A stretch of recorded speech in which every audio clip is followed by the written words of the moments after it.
ক্ষমতাধর, এদের কাছে বড়টা চাইতে হয়, এজন্য আমরা মনে করি আল্লাহর কাছেও বড়টা চাইতে হয়, কিন্তু বিষয়টা তা না।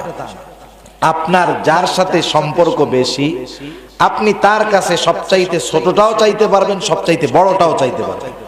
যেমন একটা ছোট বাচ্চা, 2-3 বছরের বাচ্চা ছেলে, ওর বাবার সাথে ওর ভালো সম্পর্ক, ওর বাপরে বলছে, বাপ তোমার যা মন চাই তুমি আমার কাছে চাইবা। এবার দোকানে নিয়ে গেছে ছেলেটাকে, ছোট বাচ্চা কি বুঝে, রঙিন চকলেটের প্যাকেট দেখে বলে, আব্বু আমাকে আপনি ওই চকলেটটা কিনে দেন। আপনি বললেন যে ওইটার দাম 1 টাকা, কিনে কি করবি? কিন্তু ওইটা তো দেখতে ওর কাছে ভালো লাগতেছে, ও বলবে না না ওইটাই আমার লাগবে। 1 টাকার চকলেট একটা কিনে দিলেন। এবার বাচ্চাকে নিয়ে বাড়ির দিকে ফিরতেছেন, হঠাৎ করে মাথার উপর দিয়ে বড় বিমান যায়। ছেলেটা এবার ওই দিকে তাকায় বলে, আব্বু ওইটা কি? আপনি বললেন এটা হলেন বিমান, প্লেন, এটা দিয়ে অনেক দূরে যাওয়া যায়, বিদেশে যাওয়া যায়, অনেক দেশে যাওয়া যায়, ঘোরা যায়। এবার ছোট বাচ্চা তো বুঝবে না ওইটার দাম কেমন, ও এবার বলবে, আব্বু আমাকে ওটাও কিনে দাও। ছোট বাচ্চা 1 টাকার চকলেট আপনার কাছে কিনতে চেয়ে লজ্জা পায় নাই, বিশাল বিমানটা চাইতেও সে লজ্জা পায় নাই। কেন পায় নাই? কারণ সন্তানের সাথে বাবার সম্পর্কটাই ওইরকম। অনুরূপ ভাবে বান্দার সাথে আল্লাহর সম্পর্ক মা বাবার সাথে সন্তানের সম্পর্কের চাইতে বেশি না কম? এটা বেশি থাকা উচিত। বরং আল্লাহ তাআলা তো মা বাবার চাইতে অগণিত গুণ বেশি ভালো তার বান্দাকে বাসেন। সেজন্য যার সাথে যার মোহাব্বত যত বেশি, তার কাছে তত ছোট জিনিসও চাওয়া যায়, বড় জিনিসও চাওয়া যায়। সুবহানাল্লাহ। সেজন্য আল্লাহ তাআলার কাছে সাহায্য আমরা চাইব, বড় হোক আর ছোট হোক। আল্লাহ তাআলা তো প্রতি রাত্রের শেষ প্রহরে বান্দাদেরকে ডাকেও, আমার গোলাম কার কি প্রয়োজন আমি আল্লাহর কাছে চাও, কার সম্পদ প্রয়োজন চাও, কার সম্পদ প্রয়োজন চাও, যার যা কিছু প্রয়োজন চাও, কার গুনাহ মাফ করানোর প্রয়োজন চাও, তোমরা যা চাইবা আমি আল্লাহ তাআলা সব কিছুই তোমাকে দিয়ে দিব। আর বান্দার সাথে আল্লাহর সাথে কথোপকথনের মাধ্যম হলো নামাজ। দুনিয়ার একজন ক্ষমতাধর ব্যক্তির সাথে কথা বলার জন্য কত প্রসেস করতে হয়, কিন্তু বান্দার সাথে আল্লাহর কথোপকথনের কোনো বড় প্রসেস নাই। বান্দা ওযু করবে, নামাজের মধ্যে দাঁড়ায় যাবে, সূরা ফাতিহা শুরু করবে, তিলাওয়াত করবে, প্রতিটা আয়াত পড়বে, আর আল্লাহ তাআলা তার তিলাওয়াতকৃত আয়াতগুলার প্রতিটা আয়াতের জবাব আল্লাহ দিয়ে দিবে। বান্দার সাথে আল্লাহর কথোপকথনের মাধ্যম হলোই নামাজ। এজন্য বান্দা যখন নামাজে দাঁড়ায় অনেক হালাল জিনিস তার জন্য হারাম হয়ে যায়, কারণ তখন কথা চলতেছে কার সাথে? আল্লাহর সাথে কথা চলতেছে। আর সাহাবায়ে কেরাম এরা তো বিপদ আপদের মুহূর্তে নামাজের মাধ্যমে এই সমস্যার সমাধান করে নিয়েছে। সাইয়্যিদুনা হযরত ওমর রাদিয়াল্লাহু তাআলা আনহুর সময় একবার মদিনায় দুর্ভিক্ষ দেখা দিল, চরম খাবারের অভাব, বাজারে যা পাওয়া যায় সাধারণ মানুষের ক্রয় সীমার বাইরে। যেমন যখন করোনাকালীন সময় কিছু জিনিসের দাম কমছে, কিছু জিনিসের দাম অতিরঞ্জিত বেড়ে গেছে, বাজারের মধ্যে পাওয়া যায় কিন্তু দাম বেশি, সবাই কিনতে পারে না। হযরত ওমর রাদিয়াল্লাহু তাআলা আনহু চিন্তিত হয়ে গেছে যে হায়রে, আমি তো তাদের খাদেম, আমার এই অবস্থায় যদি কোনো মানুষ খাবারের অভাবে মারা যায়, আল্লাহ তাআলা যদি জিজ্ঞাসা করে কিয়ামতের দিন আল্লাহ তাআলার কাছে আমি কি জবাব দিব? হযরত ওমর রাদিয়াল্লাহু তাআলা আনহু চিন্তায় পড়ে গেলেন। গভীর রাত পর্যন্ত বিশিষ্ট সাহাবীদেরকে নিয়ে বসে পরামর্শ করলেন, আগামী দিন সকালবেলায় কয়েকটা দলে বিভক্ত হয়ে মানুষ বিভিন্ন এলাকা থেকে খাদ্যশস্য আনতে যাবে। খাদ্যশস্যের অভাব, বাজারে যা আছে দাম বেশি। একটা গ্রুপকে পাঠানো হবে ইয়েমেন, আর একটা গ্রুপ যাবে ইরাক, আর এক গ্রুপ যাবে সিরিয়া। উদ্দেশ্য হলো খাদ্যশস্য কিনে আনা হবে বাজারের চাহিদা পূরণের লক্ষ্যে। হযরত ওমর রাদিয়াল্লাহু তাআলা আনহু গভীর রাত পর্যন্ত সব কিছুর ব্যবস্থাপনা করে ঘরে ফিরে আসলেন। আসার পরে পায়চারি করতেছেন, চোখের মধ্যে ঘুম নাই, টেনশনে আছেন, চিন্তায় আছে। হঠাৎ করে সুবহে সাদিকের পূর্ব মুহূর্তে ওনার চোখের মধ্যে জিমুনি জিমুনি ভাব। ক্লান্ত ওমর দেহটাকে বিছানার সাথে এলায়া দিলেন, চোখের মধ্যে কেমন জানি ঘুম ঘুম ভাব আসতেছে, তন্দ্রা তন্দ্রা ভাব। এর মধ্যেই তিনি স্বপ্নে দেখতেছেন রাসূলুল্লাহ সাল্লাল্লাহু আলাইহি ওয়াসাল্লাম হযরত ওমর রাদিয়াল্লাহু তাআলা আনহুর সামনে চলে আসছে, মুখটা মলিন। হযরত ওমর রাদিয়াল্লাহু তাআলা আনহু জিজ্ঞাসা করে, ইয়া রাসূলুল্লাহ, আপনার চেহারাটা কেন মলিন দেখা যায়? রাসূলুল্লাহ সাল্লাল্লাহু আলাইহি ওয়াসাল্লাম বলে, ওমর, তুমি বিপদে পড়েছো, আল্লাহ বিপদ দিয়েছে। সেই বিপদ থেকে উদ্ধার হওয়ার জন্য তুমি দুর্যোগ মোকাবেলা কমিটি গঠন কইরা বিভিন্ন এলাকার মধ্যে তুমি খাদ্যশস্য কিনতে আনতে পাঠাইতেছো। যেহেতু এই অভাব, এই মুসিবত আল্লাহ তাআলা দিয়েছেন, ও ওমর, দুনিয়ার পদ্ধতি গ্রহণ করতেছো বিপদ থেকে বাঁচার জন্য, প্রয়োজন মিটানোর জন্য। ও ওমর, আমি কি তোমাদেরকে বিপদ থেকে উদ্ধার হওয়ার পদ্ধতি শিখায়া দেই নাই? আমি কি তোমাদের প্রয়োজনীয়তা পূরণের পদ্ধতি শিখায়া দেই নাই? আমি কি তোমাদেরকে সালাতুল হাজাত শিখায়া দেই নাই? হযরত ওমর রাদিয়াল্লাহু তাআলা আনহুর ঘুম ভেঙে গেল। হযরত ওমর রাদিয়াল্লাহু তাআলা আনহুর কানে মসজিদে নববীর থেকে আজানের আওয়াজ ভেসে আসলো। সবাই তো প্রস্তুত, ফজরের নামাজের পরে সবাই বের হয়ে যাবে। হযরত ওমর রাদিয়াল্লাহু তাআলা আনহু ফজরের নামাজের সালাম ফিরাইলেন, বলতেছেন, রাখো, কোথাও কোনো কাফেলার যাওয়া লাগবে না, সালাতুল হাজতের আমল শুরু করে দাও। ইতিহাস সাক্ষী দেয়, সম্ভবত তারিখে দামেস্ক ইতিহাস সাক্ষ্য দেয়, হযরত ওমরের কথার পরে সালাতুল হাজতের আমল শুরু হয়ে গেল। এক সপ্তাহ লাগে নাই, মদিনার বাজার পুনরায় শস্যে ভরপুর হয়ে গেল। সেজন্য আজকে আমরা যখন বিপদে পড়ি, আমরা যদি অর্থের অভাবে পড়ি, প্রথম দৌড়াই কার কাছে টাকা পাওয়া যায়, ঠিক না? যদি বন্ধু বান্ধব আত্মীয় স্বজনের কাছে কর্জে হাসানা না পাই, দৌড়াই সুদখোরের কাছে, কেমনে সুদ পাওয়া যায়। আমি অসুস্থ, আল্লাহর কাছে বলার আগে আমি আগে দৌড়াই ডাক্তারের কাছে। ডাক্তারের কাছে দৌড়ান, সেটাই মানা নাই, কিন্তু যখন মুসিবত আসবে আগে আল্লাহর কাছে বলতে হবে, ভরসা করতে হবে, সুন্নাত হিসাবে চিকিৎসা করাতে হবে। সেজন্য মুসিবত দেন আল্লাহ, মুসিবত থেকে উদ্ধার করেন আল্লাহ। এখন যখন কোন বান্দা মুসিবতের মধ্যে পড়বে, সে কি করবে? আল্লাহ তাআলা সেই আমল শিখায় দেন। আল্লাহ বলেন, আল্লাযীনা ইযা আসাবাতহুম মুসিবাহ ক্বালু ইন্না লিল্লাহি ওয়া ইন্না ইলাইহি রাজিউন। আল্লাহ তাআলা বলেন, আল্লাযীনা ইযা আসাবাতহুম মুসিবা, যখন তাদের কাছে কোনো মুসিবত বিপদ আপদ চলে আসে, যারা ধৈর্য ধারণকারী বান্দা, ধৈর্যশীল আল্লাহর বান্দা, এদের কাছে যখন কোনো বিপদ আপদ মুসিবত চলে আসে, এরা কি বলে? ইন্না লিল্লাহি ওয়া ইন্না ইলাইহি রাজিউন। নিশ্চয়ই আমরা আল্লাহর জন্য, আবার আল্লাহর কাছে আমরা ফিরে যাব। ইন্না লিল্লাহি ওয়া ইন্না ইলাইহি রাজিউন। আমাদের দেশের অধিকাংশ মানুষ মনে করে এটা মানুষ মরলেই শুধু পড়তে হয়, এটা শুধু মানুষ মরলে পড়ে, এটা হলো মানুষ মরার দোয়া। বিষয়টা এমন না, ছোট বড় সব মুসিবতে এই দোয়া পড়তে হবে। সুবহানাল্লাহ। মুসলিম শরীফের এক বর্ণনা, একটা ঘটনা বলি, এই ঘটনার মাধ্যমে আলোচনা শেষ করে দেব। রাসূলুল্লাহ সাল্লাল্লাহু আলাইহি ওয়াসাল্লামের একজন স্ত্রী ছিলেন উম্মে সালামা রাদিয়াল্লাহু তাআলা আনহা, উম্মাহাতুল মুমিনিন। ওনার স্বামীর নাম ছিল আবু সালামা। স্বামী স্ত্রীর মধ্যে অনেক ভালো মহব্বত সম্পর্ক। সাহাবারা আল্লাহ রাসূল সাল্লাল্লাহু আলাইহি ওয়াসাল্লামের দরবারে গিয়ে যা কিছু শিখতেন, বাড়িতে এসে আবার স্ত্রীদেরকে সেই কথাগুলো ওনারা জানায় দিতেন। একদিন আবু সালামা আল্লাহর নবীর দরবার থেকে আসছে। আসার পরে এসেই বলতেছে, উম্মে সালামা, আজকে রাসূলুল্লাহ সাল্লাল্লাহু আলাইহি ওয়াসাল্লামের কাছ থেকে একটা দোয়া শিখে আসছি। এই দোয়াটা যে পড়বে, কোন বিপদে যখন কেউ এই দোয়া পড়বে, সে আল্লাহর কাছে এই দোয়াটা পড়ার কারণে যা আল্লাহ তার থেকে নিবে, আল্লাহ তাআলা এই দোয়ার বরকতে তার চাইতে ভালোটা, উত্তমটা তাকে ফেরত দিবে। সুবহানাল্লাহ।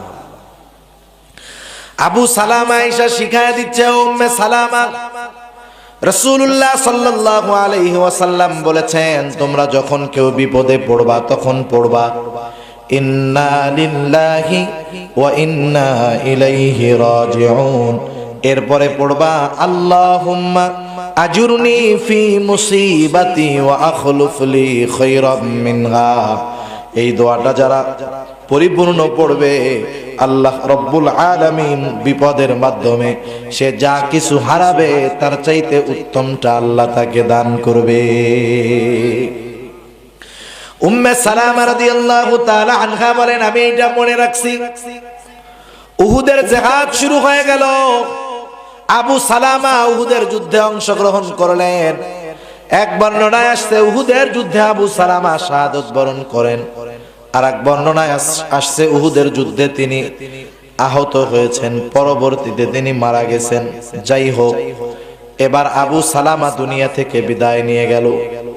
উম্মে সালামা দোয়া পড়লেন, ইন্না লিল্লাহি ওয়া ইন্না ইলাইহি রাজিউন, আল্লাহুম্মা আজুরনি ফি মুসিবাতি ওয়া আখলুফ লি খায়রাম মিনহা।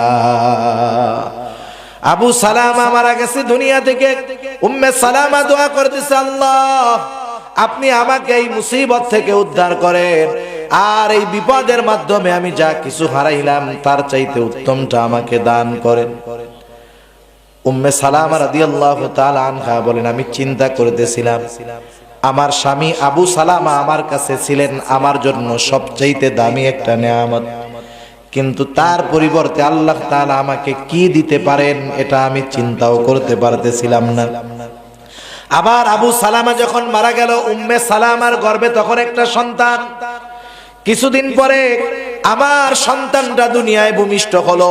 এর আগে আরো 2টা সন্তান আমার আছে, সর্বমোট 3টা সন্তান। আমার কোনো নিকট আত্মীয়, ধনওয়ালা সম্পদওয়ালা আত্মীয় আমার ছিল না। আবার আবু সালামারও কোনো আত্মীয় স্বজন ছিল না। আমি চরম টেনশন পেরেশানের মধ্যে পড়ে গেলাম। আমার জীবন যাপন করা খুব দুরূহ ব্যাপার হয়ে গেল। আমি অভাবের মুখোমুখি হয়ে গেলাম। আমার এই অবস্থাটা দেখে হযরত আবু বকর সিদ্দিক রাদিয়াল্লাহু তাআলা আনহু আমাকে বিবাহের প্রস্তাব দিলেন। আমি বিভিন্ন কারণ দেখে তার প্রস্তাব ফিরিয়ে দিলাম। এরপরে হযরত ওমর রাদিয়াল্লাহু তাআলা আনহু প্রস্তাব দিলেন। আমি বিভিন্ন কারণ দেখে তার প্রস্তাবও ফিরিয়ে দিলাম। ইতিমধ্যে আমার কষ্ট আরো বাড়তেছে, পরিবারের অভাব বাড়তেছে। একদিন দুপুর বেলায় আমি জাতা দিয়া আটা পিষতেছিলাম, গম পিষে আটা বের করতেছিলাম। হঠাৎ আমি খেয়াল করলাম আমার বাড়ির দিকে রাসূলুল্লাহ সাল্লাল্লাহু আলাইহি ওয়াসাল্লাম আসতেছেন। আমি বুঝতে পারলাম তিনি আমার বাড়ির দিকে আসতেছেন। আমি তাকে ঘরের মধ্যে বসার ব্যবস্থা করে দিলাম। আল্লাহর রাসূল সাল্লাল্লাহু আলাইহি ওয়াসাল্লাম আমার খবরাখবর জানতে চাইলেন। আমি আমার অবস্থা তার সামনে পেশ করলাম। আল্লাহর নবী একটা সময় আমাকে বিবাহের প্রস্তাব দিলেন। আল্লাহর নবী বিবাহের প্রস্তাব দিলেন। আমি রাসূলুল্লাহ সাল্লাল্লাহু আলাইহি ওয়াসাল্লামের প্রস্তাব গ্রহণ করতে ভয় পাইতেছিলাম। আবার তার প্রস্তাব ফিরায়া দেওয়াটাও আদবের খেলাফ মনে করতেছিলাম। আমার মধ্যে একটা অভ্যাস ছিল, আমি ছিলাম অতি লাজুক। আমি আল্লাহর নবীকে বললাম, ইয়া রাসূলুল্লাহ, আমার মধ্যে অতি লাজুক স্বভাব রয়েছে, হয়তো আমার অতি লাজুকতা আপনার কষ্টের কোনো কারণ হয়ে যেতে পারে। তার মানে আমি না বলি নাই ঠিক, কিন্তু আমি বিবাহের প্রস্তাবটা আমার অপারগতাটা বোঝাইতে চেষ্টা করতেছিলাম। আল্লাহর নবী বলেন, এই লাজুকতা এটা ঠিক হয়ে যাবে। এবার দ্বিতীয়তে আল্লাহর নবী আবার প্রস্তাব দিলেন। আমি তখন বললাম, ইয়া রাসূলুল্লাহ, আমার তো অনেক বয়স হয়ে গেছে, বাকি জীবন এভাবেই চলে যাবে। আল্লাহর নবী বললেন, আমার বয়স হয়ে গেছে 55 বছর, তোমার চাইতে আমি বয়সে অনেক বড়, কোনো অসুবিধা নেই। আল্লাহর নবী আবার প্রস্তাব দিলেন। এবার আমি বললাম, ইয়া রাসূলুল্লাহ, আমার ঘরে 3টা সন্তান আছে, আবু সালামার 3টা সন্তান, এদের কোনো নিকট আত্মীয় নাই। আমার যদি বিবাহ হয়ে যায় এদের দেখাশোনা কে করবে? আল্লাহর নবী বলেন, উম্মে সালামা, তুমি চিন্তা করো না, তোমার সন্তানগুলার সব দায়িত্ব আমি রাসূল নিয়ে নিলাম। এখন আর বিবাহের প্রস্তাব ফিরায় দেওয়ার উপায় নাই। আল্লাহর নবী বললেন, তোমার যত অপারগতা আছে, যত অসুবিধা আছে, আল্লাহ সব দূর করে দিবে। আল্লাহর নবীর সাথে আমার বিবাহ হয়ে গেল। এবার আমি সেই কথা মনে করলাম যা আমাকে আবু সালামা শিখায় দিয়েছিল। আবু সালামা যখন মারা গেল, এটা ছিল আমার জন্য সবচাইতে বড় মুসিবত, বিপদ। কিন্তু আমি ইয়াকিনের সাথে আল্লাহর কাছে বলেছি, আল্লাহুম্মা আজুরনি ফি মুসিবাতি ওয়া আখলুফ লি খায়রাম মিনহা। বিপদের সময় আল্লাহর কাছে দোয়া করেছি, আল্লাহ কবুল করেছে। আল্লাহ তাআলা আবু সালামার বদলে এমন উত্তম স্বামী আমাকে আল্লাহ তাআলা দান করেছে, যার মতো উত্তম স্বামী তামাম দুনিয়ায় আগেও আসে নাই, পরেও আর আসবে না। সেজন্য মুসিবতে আমাদের সবর করতে হবে। হতাশ হয়ে গুনার পথে চলে যাওয়া যাবে না। কত মানুষ যখন একটু ছোটখাটো বিপদে পড়ে মাজারে যায়, কবরে যায়, পীরের কাছে যায়, আছে না নাই? আপনাকে আমাকে আল্লাহ যেটা শিখাইয়া দিয়েছে সেইটা আগে করেন না, আল্লাহর রাসূল যেটা শিখাইয়া দিয়েছে সেইটা আগে করেন না। তাহলে এগুলা করলেই মুসিবতের মধ্যে সবর ধারণ করা হবে। আর আল্লাহ বলেন, যেই মানুষগুলা সাবিরিন বান্দা হয় তাদের সাথে আমি আল্লাহ আছি। সুবহানাল্লাহ। বিপদ যত বড় হোক, আল্লাহ যদি সাথে থাকে, কোনো ভয় আছে? যখন আবু বকর সিদ্দিক রাদিয়াল্লাহু তাআলা আনহু তিনি বলতেছেন, যখন আমরা হিজরত করার সময় সাওর পর্বতের মধ্যে 3 দিন লুকায়া থাকছি গর্তের মধ্যে। মক্কার মানুষেরা, এরা মানুষের পায়ের চিহ্ন নির্ণয় করে বুঝতে পারতো যে এই পায়ের চিহ্নটা কার। তারা আমাদের দুইজনের পায়ের চিহ্ন অনুসরণ করে একবারে গর্তের কাছে চলে আসছে। আল্লাহর কুদরত, গর্তের মুখের উপরে পায়রা বাসা বানাইছে, ডিম পাড়ছে, মাকড়সার জাল বুনে রাখছে। ওরা উপরে কথা বলতেছে, বলতেছে পার চিহ্ন এই যে, আর তো দেখি না। 2 ভাগে বিভক্ত হয়ে গেছে। একদল বলে গর্তের মধ্যে দেখ, আর একদল বলে আরে এই জায়গায় পায়রার বাচ্চা ফুটাইছে, তা ডিম ফুটাইছে, এই জায়গায় ওই মাকড়সার জাল, এর মধ্যে মানুষ ঢুকলে কি ওইগুলা থাকে না? আবু বকর সিদ্দিক রাদিয়াল্লাহু তাআলা আনহু বলেন, আমি চরম ভয়ে, আমি চিন্তা করতেছি যারা কথা বলতেছে প্রত্যেকের গলার আওয়াজ আমি শুনতেছি, প্রত্যেককে আমি চিনতেছি। আমাদেরকে খুঁজতে যাওয়ার জন্য বেশি দূর যাওয়ার দরকার নেই, ওরা ওদের পায়ের দিকে নজর দিলেই আমাদেরকে দেখতে পাবে। এমন এক অবস্থা, নিজের জন্য ভয়ও না, চিন্তাও না। আমার তো ভয় এবং চিন্তা আল্লাহর রাসূলের জন্য। আল্লাহর রাসূল আমার চিন্তিত অবস্থা বুঝা ফেলছে। কি বলছে আল্লাহর নবী? আল্লাহ তাআলা কোরআনুল কারীমের মধ্যে জানায়া দেন, ইযহুমা ফিল গারি ইয ইয়াকুলু লিসাহিবিহি লা তাখাফ ওয়া লা তাহজান ইন্নাল্লাহা মা'ানা। আবু বকর সিদ্দিক রাদিয়াল্লাহু তাআলা আনহু ভয় এবং চিন্তার মধ্যে আছে। রাসূলুল্লাহ সাল্লাল্লাহু আলাইহি ওয়াসাল্লাম বলে, ও আবু বকর, লা তাখাফ ওয়া লা তাহজান, তুমি ভয়ও পেও না, চিন্তাও করো না। এইখানে শুধু আমরা দুইজন নয়, আমাদের সাথে আল্লাহও আছে। আল্লাহ যখন সাথে থাকে, কোনো ভয়ের চিন্তা আছে? চিন্তা নেই। মুসা আলাইহিস সালাম উম্মতদেরকে নিয়ে চলে আসছে সাগরের পাড়ে সকালবেলায়, পার হওয়ারও কিছু নাই, ফেরাউনের বাহিনীও কাছে, একবারে কাছে চলে আসছে। উম্মত বলতেছে, ইন্না লা মুদরাকুন, ধরা পড়েই গেছি, আর বাঁচার উপায় নাই, মইরাই গেছি আজকে। কিন্তু মুসা আলাইহিস সালাম কি বলে? ওরা বলতেছে, ইন্না লা মুদরাকুন।